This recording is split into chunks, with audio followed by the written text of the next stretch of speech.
Welcome to our YouTube channel. My name is Nishant और आज हम लोग अनदर बहुत ही इम्पोर्टेंट चैप्टर करने वाले हैं जिसका नाम है the age of industrialisation. History का कर रहे हैं, एनसीईआरटी क्लास 10 की है। तो हम लोग ज़्यादा डीपली नहीं जाते हुए एक क्विक रिवीजन करेंगे। ये एग्ज़ाम्स के लिए ही नहीं, अदर कॉम्पिटिशन्स के लिए भी बहुत इंपॉर्टेंट है, जैसे सीडीएस हो गए, यूपीएससी हो गए, सीजीएल हो गए। ठीक है, तो हम लोग सबसे पहले देख लेते हैं कि इम्पॉर्टेंट कीवर्ड्स क्या क्या है, वो समझ लेते हैं। तो सबसे पहले फूड प्रोसेसिंग क्या होता है। तो फूड प्रोसेसिंग, मान लो हम लोग एक टोमेटो लेते हैं, उससे केचप बना रहे हैं, फ्रूट्स लेते हैं उससे जैम बना रहे हैं, तो उसको क्या कर रहे हैं हम लोग, फूड प्रोसेसिंग कर दे रहे हैं, यानी बिल्कुल तरह से उसको बदल दे रहे हैं, कुछ नया प्रोडक्ट बना रहे हैं। ठीक है, तो उसको बोलते हैं फूड प्रोसेसिंग। नेक्स्ट क्या, ब्रिवेरी। ब्रिवेरी ऐसी जगह होती है जहाँ पे बियर को कमर्शियली बनाया भी जाता है, बेचा भी जाता है। वैग्रेंट वैसे लोग होते हैं जिनका अपना सेटल्ड होम भी नहीं होता, ना ही कोई रेगुलर वर्क होता है। ठीक है, और नेक्स्ट वर्गोइस, जो अपर मिडिल क्लास होते हैं उनको वर्गोइस बोला जाता है। और सबसे इम्पोर्टेंट गोमस्ता, ये हम लोग को बहुत ज़्यादा इम्पोर्टेंट याद रखना।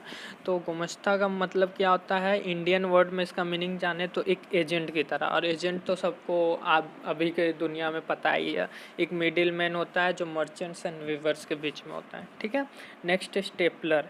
तो स्टेपलर वो होता है जो पर्सन्स जितने भी फाइबर है उनको स्टेपल्स करके, यानी उसको अच्छे से पैक करके पूरा ऊल को अच्छे से रखता है। ठीक है, उसके फाइबर के अनुसार से कि कौन सा कैसा फाइबर है, उसके हिसाब से सबको 1 बाय 1 वो रखता है। ठीक है, नेक्स्ट है हम लोग जानेंगे इंडस्ट्रियल रेवोल्यूशन कैसे स्टार्ट हुआ। तो इंडस्ट्रियल रेवोल्यूशन स्टार्ट होने से पहले क्या था, तो उससे पहले सबसे पहले आया था प्रोटो इंडस्ट्रियलाइजेशन। तो प्रोटो इंडस्ट्रियलाइजेशन क्या होता है, तो प्रोटो इंडस्ट्रियलाइजेशन वो है जहाँ पे लार्ज स्केल इंडस्ट्री उस समय नहीं थी। उस समय भी तो बनता होगा, सामान बनते थे जब लार्ज स्केल इंडस्ट्रीज नहीं आई थी। तो उस समय क्या होता था,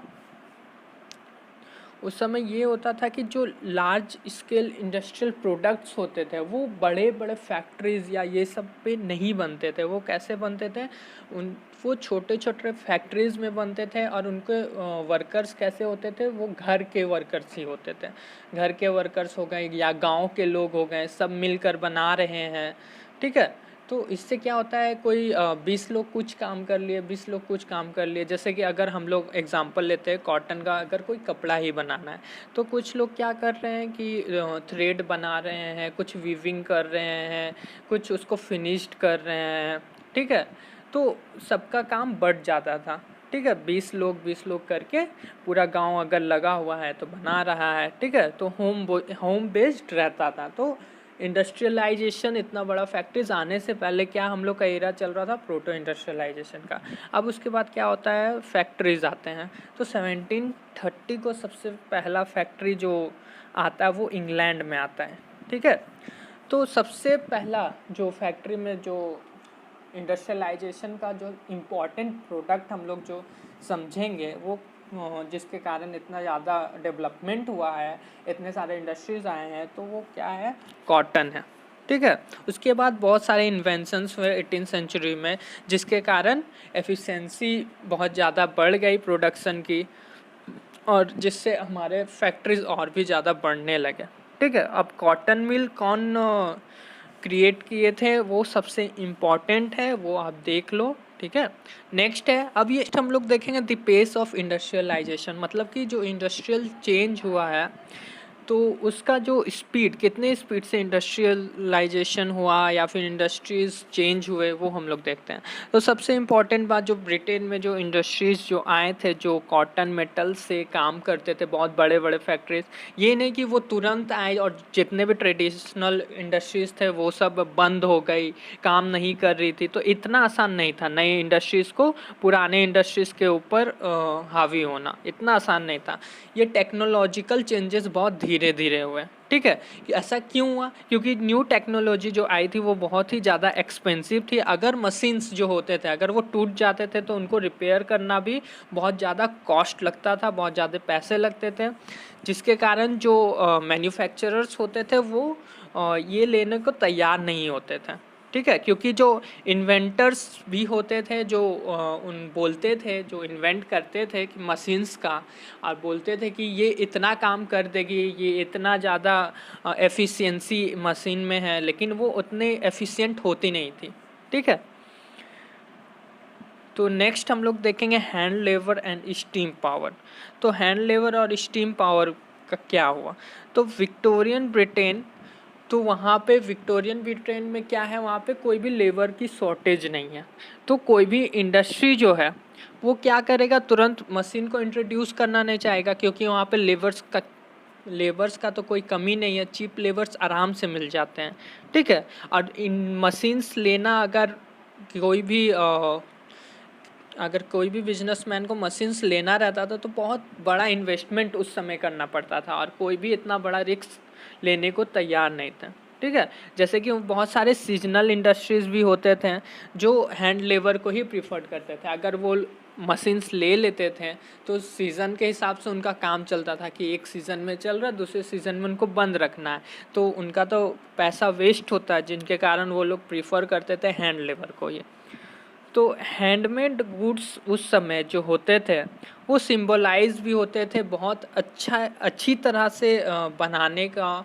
जैसे कि अगर हम लोग अभी भी देखेंगे तो बहुत बड़े बड़े लोग शौकीन होते हैं कि हाथ से बना हुआ सामान रखें। ठीक है, क्योंकि उनको लगता है कि वो उनका क्लास को दिखाता है कि हम कितने अमीर हैं, हम शौकीन हैं। ठीक है, तो उस समय भी वैसा ही था। नेक्स्ट है लाइफ ऑफ द वर्कर्स। अब वर्कर्स के लाइफ के बारे में जानते हैं। तो लेबर्स जो थे वो मार्केट में बहुत ही ज़्यादा तादाद में अवेलेबल थे। ठीक है, जिसके कारण जितने भी वर्कर्स थे उनके लाइफ को अफेक्ट पड़ता था, क्योंकि अब कोई भी सामान का बहुत, अगर हम लोग भी जानते हैं, कोई भी लोग बहुत ज़्यादा कहीं पे पॉपुलेशन है तो कोई भी इंडस्ट्री किसी को भी जॉब दे सकता है। अब वो कितना भी चीप लेबर तो मिलेंगे ही, क्योंकि अब कोई तो मना करेगा नहीं, सबको एम्प्लॉयमेंट चाहिए। अब कितना उसको दे रहा है सैलरी, उसको तो सिर्फ 2 वक्त का रोटी मिल जाए वही उसके लिए काफ़ी है। तो ये बहुत बड़ा चैलेंज था उनके लिए। तो नेक्स्ट उनके लिए सबसे बड़ा चैलेंज ये था कि अगर वो लोग सीजनल वर्कर थे तो सीज़न ख़त्म होने के बाद वो जॉबलेस हो जाते थे, उनके पास कोई और दूसरा काम नहीं होता था। फिर 19वीं सेंचुरी के दौरान जब वेजेस को इंक्रीज़ किया गया, जब उनके सैलरी को इंक्रीज़ किया गया, लेकिन जो प्राइस था, जो सामानों का जो बेसिक गुड्स थे वहाँ के, वो भी डबल्ड हो गए थे, वो भी इंक्रीज़ हो गए थे, जिनके कारण उनका वेजेस जो बढ़ाया गया उनका भी कोई फ़ायदा नहीं हुआ। ठीक है, नेक्स्ट हम लोग देखेंगे जो कॉलोनीज़ में इंडस्ट्रियलाइजेशन हो रही थी। तो सबसे पहले इंडियन टेक्सटाइल्स का क्या हाल था। ठीक है, तो मशीन इंडस्ट्रीज़ के आने से पहले सिल्क और कॉटन गुड्स इंडिया में डोमिनेट कर रहे थे पूरे इंटरनेशनल मार्केट में। ठीक है, पूरा जितना भी इंटरनेशनल मार्केट था वहाँ पे सारा प्रोडक्ट ये सिल्क एंड कॉटन का इंडिया से ही जाता था, क्योंकि इंडिया का जो क्वालिटी यहाँ से बनाकर भेजा जाता था वो क्वालिटी कहीं और नहीं मिलता था।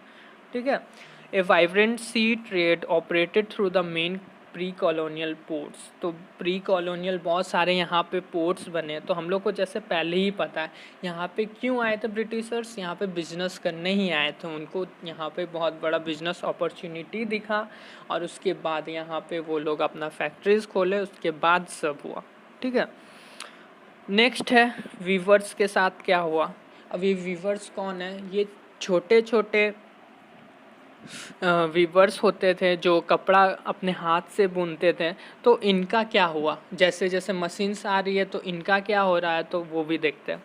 तो ईस्ट इंडिया कंपनी का जब पॉलिटिकल पावर इंडिया में एस्टेब्लिश्ड हो गया, उसके बाद वो क्या करना शुरू किए, जितने भी पहले से ट्रेडर्स ब्रोकर्स थे उनको वो लोग एलिमिनेट करना शुरू किए, ताकि वो लोग क्या कर सकें, जो वीवर जो कपड़ा बुनते थे बनाते थे उन पे डायरेक्ट कंट्रोल अपना कर सकें। क्योंकि पहले वीवर्स जो कपड़ा बनाते थे तो उनको क्या करते थे, अदर इंडियन बिजनेसमैन जाके पैसा देते थे और लेते थे। ठीक है, लेकिन उनके पास एक पावर होता था वीवर्स के पास, अगर वो कपड़ा बनाते थे तो वो क्या करते थे, अपने सामान का नीलामी करते थे।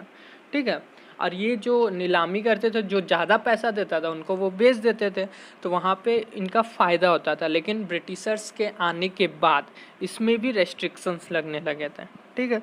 तो जो ब्रिटिशर्स थे उन्होंने पेड सर्वेंट रखा था जिसका नाम था गोमस्ता, जो वेवर्स को क्या करते थे, सुपरवाइज करते थे, कि उनको बताते थे कि आपको कितना कपड़ा बनाना है, कैसा क्वालिटी होना चाहिए, सब कुछ, ठीक है। तो उनका सबसे पहले वो क्या करते थे, पहले ही रॉ मटेरियल्स के लिए लोन उनको दे दिया करते थे ताकि वो किसी और को बेच ना पाए, और जितना भी कपड़ा वो बनाते थे वो डायरेक्ट वो लोग हैंड ओवर कर देते थे गोमस्ता को, और गोमस्ता ईस्ट इंडिया कंपनी तक पहुंचा देती थी। फिर बहुत सारे वेविंग विलेजेस में ये भी रिपोर्ट किया गया कि वेवर्स और गोमस्ता के बीच में बहुत सारी लड़ाइयाँ हो रही थी। तो ऐसा क्यों हो रहा था? तो जो नए गोमस्ता थे वो बाहर के लोग थे, उनको वेवर्स से कोई भी लेना देना नहीं था, उनको बस अपना बिजनेस करना था। यहाँ तक कि वो लोग बहुत वायलेंट भी करते थे और बहुत गंदे तरीके से उनको सुनाते भी थे, जिसके कारण वेवर्स जो थे उनसे बहुत ज़्यादा नाराज़ थे। और जो कंपनी जो भी वेवर्स को देती थी पैसा, वो उसको एक फ़िक्स कर देती थी और बहुत ही कम देती थी, जिसके कारण पहले जो वेवर्स को नीलामी करके सबसे ज़्यादा उनके सामान का पैसा मिल जाता था, अब वैसा कुछ नहीं था। अब जो कंपनी उनके लिए फ़िक्स करती थी उनको वही लेना पड़ता था, और जो कि बहुत ही कम होता था। अब नेक्स्ट देखेंगे, मैनचेस्टर कम्स टू इंडिया। अब मैनचेस्टर तो पूरा शहर है, वो तो पूरा इंडिया में आ नहीं सकता है। मैनचेस्टर कम्स टू इंडिया मतलब मैनचेस्टर में जो सामान बनते थे, कॉटन्स के जितने भी कपड़े बनते थे, वो इंडिया में कैसे आए, ठीक है।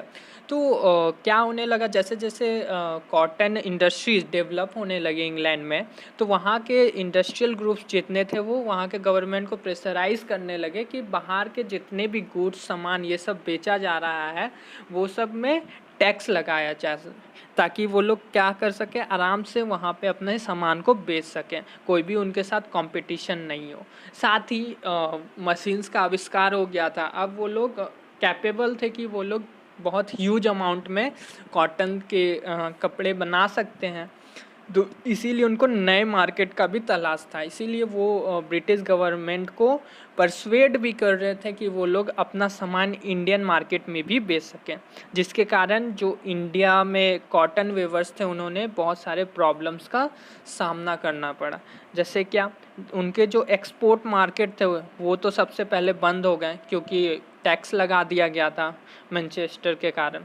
फिर उसके बाद जो मैनचेस्टर के गुड्स होते थे वो बहुत ही कम दाम के होते थे। क्यों?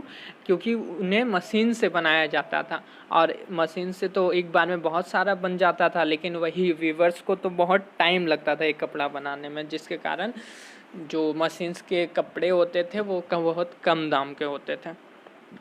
तो 19th सेंचुरी का एंड होते होते इंडिया में फैक्ट्रीज भी सेटअप होना शुरू हो गया और वो लोग प्रोडक्शन करना शुरू कर दिए, जिसके कारण मशीन गुड्स इंडिया में फैलने लगी, जिसके कारण बहुत सारे प्रॉब्लम्स वीवर्स को झेलना पड़ा। अब फैक्ट्रीज कब कब आई है वो देखते हैं इंडिया में। तो 1854 में सबसे पहला कॉटन मिल आया था बॉम्बे में, ठीक है। नेक्स्ट आया था 1855 में जूट मिल बंगाल में।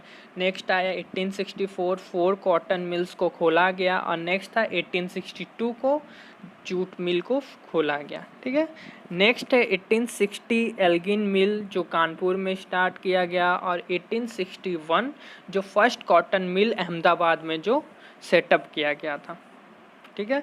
1874 में फर्स्ट स्पिनिंग एंड वीविंग मिल लगाया गया मद्रास में, जो प्रोडक्शन करना स्टार्ट की थी। तो ये इम्पॉर्टेंट इंडस्ट्रीज़ का डेट है, आप लोग ध्यान से इसको देख लो और याद करके रखो, ठीक है। नेक्स्ट है द अर्ली एंटरप्रेन्योर्स। तो इन्हीं के बीच जो हमारे टाटा बिरला है, अब ये लोग कहाँ से आए थे, ठीक है। अब इंडियन बिजनेसमैन भी तो कुछ सोच रहे होंगे कुछ करने का, तो वो अब हम लोग देखते हैं। तो द्वारका नाथ टैगोर जो द्वारका नाथ हमारे टैगोर थे, वो लोग वो क्या किए, जो चाइना के साथ ट्रेड होता था ये ब्रिटिशर्स का, उसी में उन्होंने एक अपॉर्चुनिटी देखा कि उसमें वो लोग कमा सकते हैं, अपना बिजनेस भी सेटअप कर सकते हैं। ठीक है, तो वैसे ही बॉम्बे में पारसीज जैसे दिनसो पेटिट, जमशेदजी, नुसरवंजी टाटा, जिसको हम लोग जानते हैं अभी भी, जिनका अभी भी कंपनी है, उन्होंने बहुत सारे इंडस्ट्रियल एम्पायर्स खड़ा किए इंडिया में। ठीक है, कॉलोनियल पावर आने के बाद जो इंडियन बिजनेसमैन थे, उनको यूरोप में ट्रेड करने नहीं दिया जाता था, वहाँ पे कोई भी गुड्स बनाने नहीं दिया जाता था, सारे रिस्ट्रिक्शंस लगा के रखे थे। पहले ही मैंने बताया, टैक्स लगा दिए थे, फिर उसके बाद पूरी तरह से रेस्ट्रिक्शन लगा दिया गया कि आप वो लोग वहाँ पे बिजनेस कर ही नहीं सकते। अब जो वर्कर्स होते थे वो फैक्ट्रीज के लिए आते कहाँ से थे? ठीक है, तो ऐसे ही हम लोग को पता है इंडिया में पॉपुलेशन की कमी नहीं है, उस समय भी नहीं था। तो जो इंडस्ट्रियल रीजन्स होते थे, तो इंडस्ट्रियल रीजन्स के आसपास जितने भी डिस्ट्रिक्ट्स होते थे, वहाँ से वर्कर्स आया करते थे एम्प्लॉयमेंट की तलाश में। ठीक है, तो इंडस्ट्रियलिस्ट क्या करते थे, जो उनका सबसे खास यानी पुराना कोई काम करने वाला अगर होता था, तो उनको एक जॉबर की तरह एम्प्लॉय कर दिया जाता था कि जाओ तुम्हारा काम है नए लोगों को भर्ती करना और जॉब देना। ठीक है, इसके लिए उसको कमीशन भी दिया जाता था। तो वो क्या करता था, विलेजेस से लोगों को लाता था और उनको जॉब यहाँ पे इंडस्ट्रीज में प्रोवाइड करता था, और साथ में सिटी में भी सेटल होने में मदद करता था, जिसके कारण उसे भी बहुत फ़ायदा होता था। नेक्स्ट है, हम लोग देखते हैं दी पेक्यूलरिटीज़ ऑफ इंडस्ट्रियल ग्रोथ, यानी अब इंडस्ट्रियल ग्रोथ में क्या क्या खास खास बातें जो हम लोग को जानना है, इम्पॉर्टेंट है, वो देखते हैं। ठीक है, तो यूरोपियन मैनेजिंग एजेंसी जो थी वो टी एंड कॉफ़ी प्लांटेशंस करती थी, तो इसीलिए वो इंडिया में जितने भी कॉलोनियल गवर्नमेंट ने लैंड एक्वायर किए थे, उसको बहुत ही चीप रेट्स में उनसे वो लोग लेना शुरू कर दी थी, ताकि वो वहाँ पे अच्छा बिजनेस कर सकें। ठीक है, तो जो 20th सेंचुरी का फर्स्ट डिकेड्स था, तो क्या हुआ था, स्वदेशी मूवमेंट स्टार्ट होना शुरू हुआ था, जिसके कारण जो इंडियन इंडस्ट्रीज़ को प्रमोशन वहाँ से मिलने लगा, लोग उसको ज़्यादा प्रमोट करने लगे। जैसे कि आपको पता है स्वदेशी मूवमेंट में क्या हो रहा था, बॉयकॉट कर दिया जा रहा था जितने भी फॉरेन गुड्स एंड प्रोडक्ट्स थे, तो जिनके कारण इंडियन इंडस्ट्रीज़ थे उनके सामानों को यूज़ किया जा रहा था, जिनके कारण उनको बढ़ावा मिला। ठीक है, तो 1906 जो एक्सपोर्ट होता था इंडिया और चाइना के बीच, ठीक है, वो भी कम होने लगा। यान का जो इंडिया और चाइना के बीच में डील होता था, जो मैंने पहले ही बात किया, जो द्वारका नाथ टैगोर ने एक अपॉर्चुनिटी देखा था, चाइना और इंडिया के बीच में ट्रेड हो रहा था, तो वहाँ से उन्होंने कमाया और अपना इंडस्ट्री उन्होंने भी खड़ा किया, तो यही ट्रेड था। तो ये डिक्लाइन क्यों होने लगा था, तो चाइनीज़ और जापानीज़ लोग भी वहाँ पे अपने मिल खोल लिए थे, और वहाँ पे भी बहुत सारा वो लोग प्रोडक्शन करने लगे थे, जिनके कारण अब उनको ज़रूरत नहीं था इंडिया से ख़रीदने का, इसीलिए वो डिक्लाइन भी होने लगा। अब फर्स्ट वर्ल्ड वार, जो हम लोग पिछला ही नेशनलिज्म में इंडिया में पढ़े थे, तो फर्स्ट वर्ल्ड वार हम लोग को पता ही है, जितना भी वार प्रोडक्शन में सब इंडस्ट्री बिजी हो गए, ताकि वो लोग आर्मी के लिए क्लोथ्स और एम्यूनेशन सब कुछ बना सके, जिसके कारण जो मैनचेस्टर का इंपोर्ट था जो इंडिया में आता था, वो पूरी तरह से डिक्लाइन होने लगा। और वार के बाद जो मैनचेस्टर, जो पहले उनका जो यहाँ पे बेस था, वो उसको वापस नहीं रिकैप्चर कर पाए। ठीक है, क्योंकि जितने भी स्मॉल स्केल इंडस्ट्रीज़ थे, इंडियन इंडस्ट्रीज़ थे, वो धीरे धीरे क्या होने लगा, फर्स्ट वर्ल्ड वार के दौरान और स्वदेशी मूवमेंट ये सब चल रही थी, इसके दौरान अपना एक बेस बना चुके थे मार्केट में। Next, small scale industry. अब स्मॉल स्केल इंडस्ट्रीज़ के साथ क्या हुआ, अब ये भी प्री डोमिनेट होने लगे, फिर से ये लोग डोमिनेट करने लगे मार्केट में। आखिर ये कैसे हुआ, तो लार्ज इंडस्ट्रीज़ जो थी वो कुछ ही जगह पे थी, जैसे कि इंडिया में हम लोग देखें तो बंगाल और बॉम्बे में ही ज़्यादातर लार्ज इंडस्ट्रीज़ थे।